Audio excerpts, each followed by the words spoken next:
One day, I was contacted by what's called an Army Education Center, as they had heard there was an American living there who had a PhD in the social sciences. And I was asked if I wanted to possibly teach with the University of Maryland. And I said, yes, I'd be interested in that. And so they said, well, someone's coming through from Tokyo, which is where the headquarters of Maryland was and is.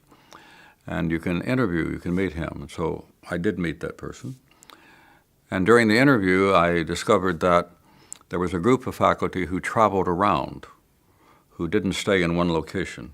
And so I sort of stopped the conversation and said, you mean that I might be traveling and living and spending time in different Asian countries? And he said, yes, that is correct. And so I said, tell me more. And he did tell me more.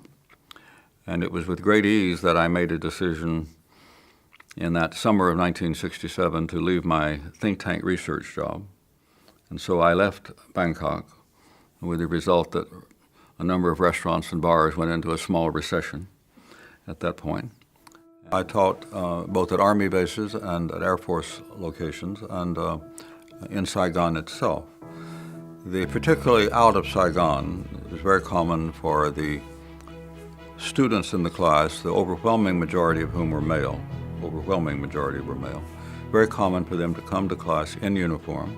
In fact, I would say almost always they came in uniform. And very common to come in with their weapon, which they might have been on patrol, they might have been doing this or doing that. But they were very keen, and they particularly appreciated the fact that the University of Maryland University College was sending in, quote, full-time faculty, such as myself. There was no other university overseas. We were the ball game. And so you received an unusual sense of satisfaction from the teaching because you felt you were doing something that without your presence, life would have been very different at that base. I thought I should have been paying Maryland rather than Maryland paying me.